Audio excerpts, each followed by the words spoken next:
Alright, so boom, turn me up, don't turn me down. We back at it with another video. Today we got why the Kansas City Chiefs won 3-peat because the Philadelphia Eagles is winning Super Bowl 59 this Sunday. Like in the video right now. Fly, Eagles, fly. Chiefs, K. Come on, let's get it. This is the beginning of the three-peat. I need to know why they're not by the 3-peat. I want to know. And Mahomes knows this is something, Andy Reid, that they can stand alone on. Nobody's three-peated. No NFL team has 3-peat before. And it ain't going to happen on Sunday. The journey to Super Bowl 59 in New Orleans begins. In 2005, the New England Patriots started the upcoming season back-to-back Super Bowl champions. And the New England Patriots will be the first dynasty I don't like y'all either. 21st century. Second year in a row, and for the third time in the last 4 years, the Patriots. Nah, you know what? I'm going to save it because I got a video coming out later this week. I was about to show y'all something. I'm going to save it for later on. Make sure y'all lock the video up. Y'all going to get the video later on this week. Y'all going to get it before. Until the Kansas City Chiefs. Okay, why you got to show this clip, though? See, this is exactly why I don't want y'all to win. Why you got to show this? With the catch on the right side. And the Chiefs Kingdom has started its own history class. And we got people saying, why you cheering for the Eagles? Because the Chiefs knocked us out in the Super Bowl twice. Why would I not cheer for the Eagles? And I already said it was going to win the whole thing before the playoffs even. Never mind, bro. You know what? Bro, Eagles fans, these people, y'all about to get me started, bro. Because for the first time in 6,944 days, there is a back-to-back Super Bowl champion, and it is the Kansas City Chiefs, champions of Super Bowl 58 on the heels of Super Bowl 57. With Patrick Mahomes at the helm, 2 Super Bowl trophies in the last 2 years, and an aura of invincibility, many believe the Chiefs are poised to challenge history, just like the 8 teams before them. But can they truly be the first team to pull off a 3-peat? Well, no, my friends, here are 3 reasons why they won't. Yeah, here we go. Now the video started. 3 times. This is what we came here to see, right, Eagles fans? We want to see why they not by the 3-peat. According to a 2017 Harvard study on NFL player health, what type of injuries do the Chiefs have other than Rashee Rice? Who else is hurt for the entire season? Who else is hurt for them? And we think we have a real opportunity, a real challenge, but a real opportunity in addressing the health and well-being of former football players to learn not only something that makes a difference for their lives and their families and their kids, but for athletes at large, and for all of us and other cohorts of individuals. While every team deals with injuries, it's an unfortunate reality that can derail even the most dominant dynasties, and have. The Kansas City Chiefs, no matter how well constructed, are not immune. Now, let me be crystal clear here. I don't want to wish injury on anyone, let alone the defending champs. But history has shown us the number. But the Chiefs don't even got no injuries for other than Rashee Rice. What in the world? One reason why back-to-back Super Bowl champions don't win a 3rd ring is that they are often brought down by injuries. And not just any injuries, but injuries to key star players. Take the 1976 Pittsburgh Steelers, for example.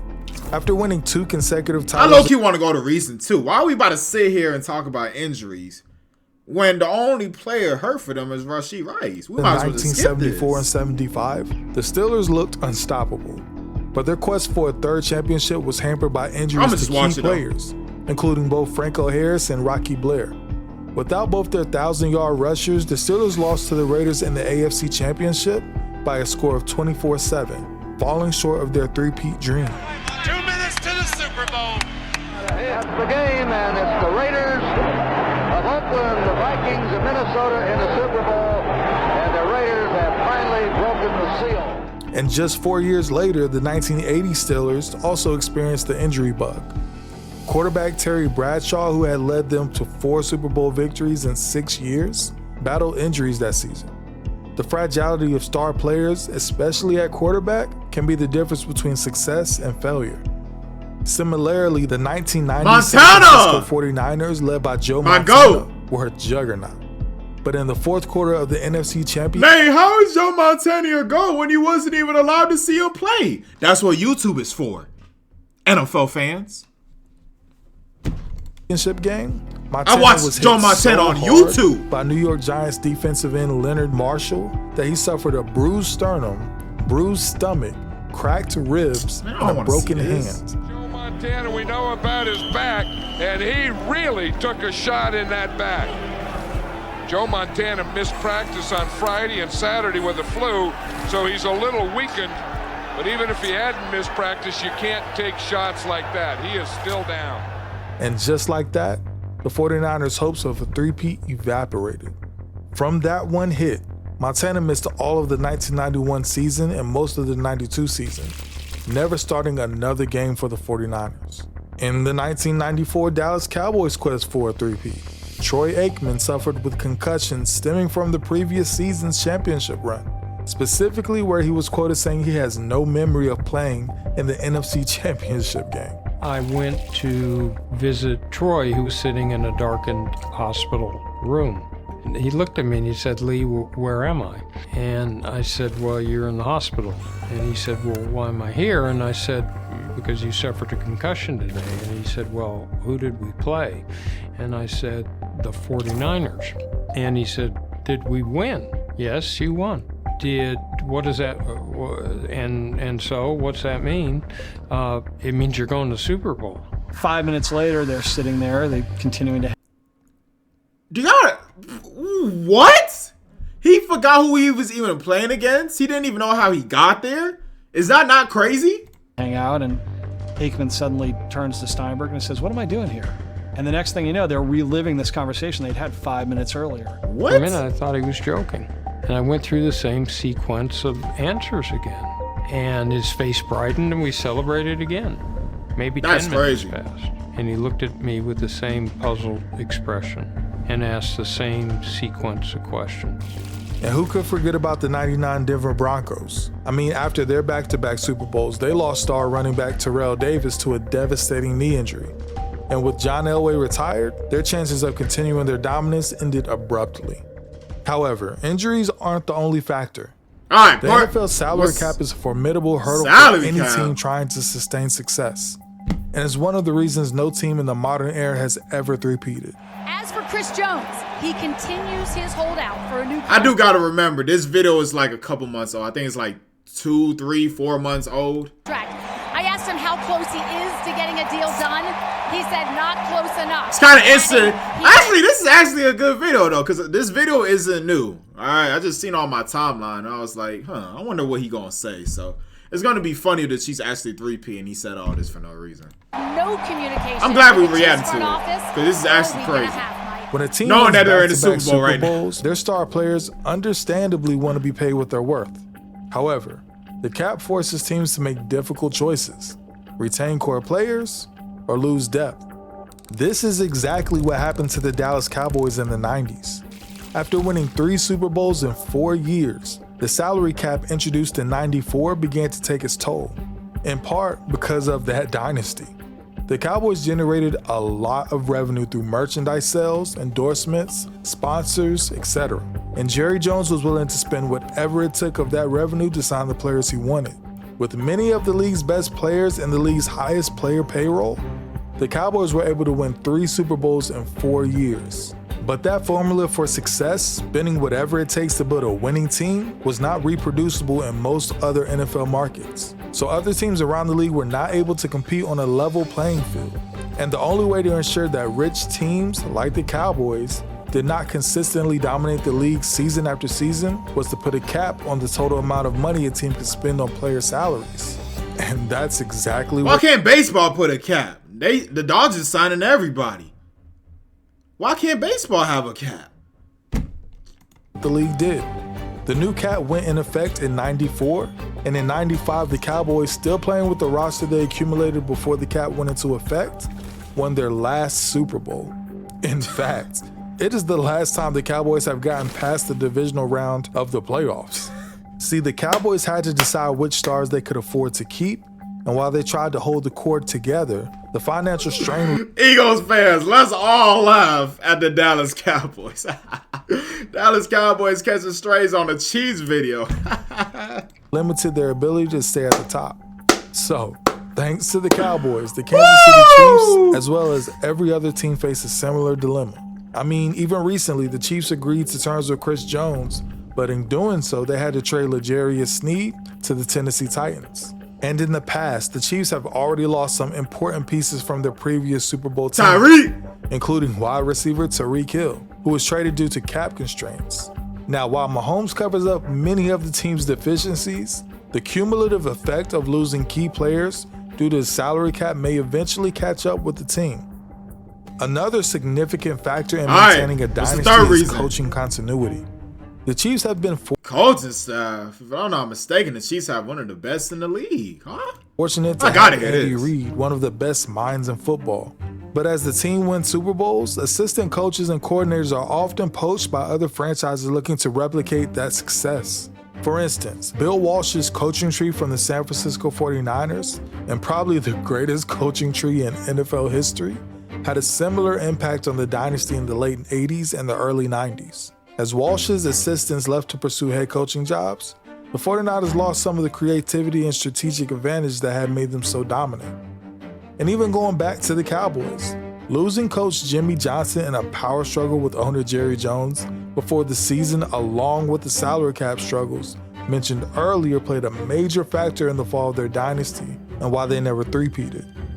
Injuries, the salary cap, and coaching changes.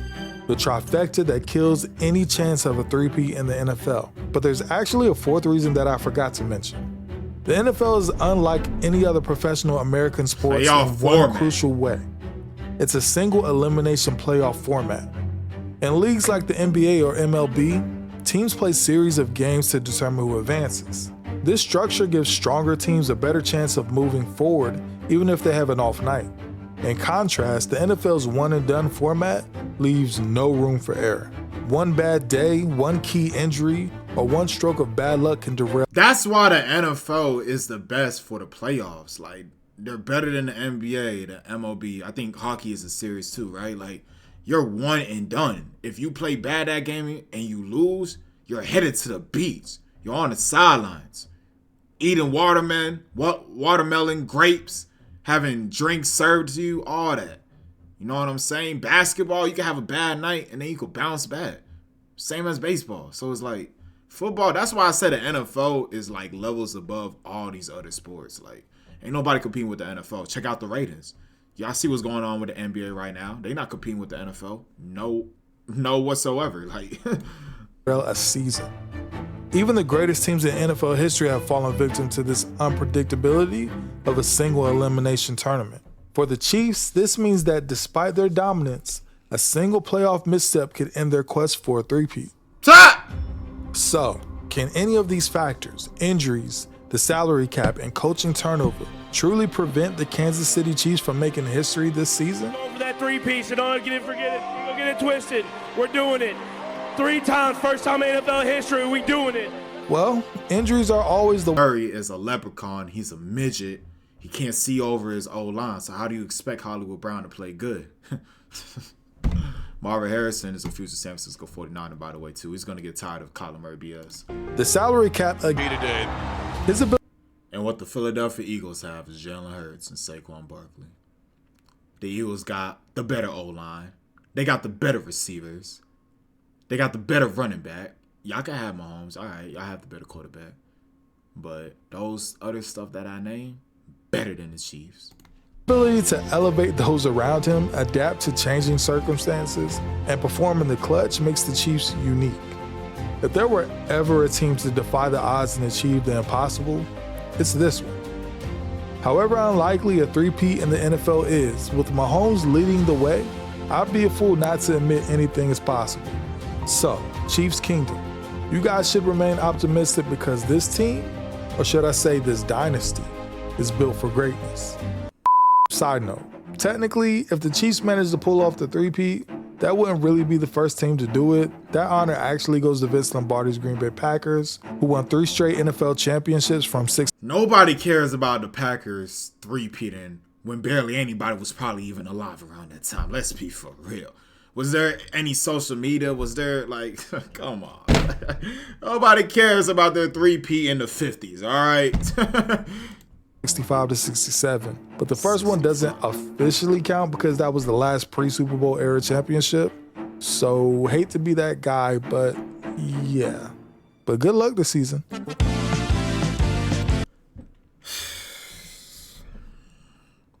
Eagles, help us all.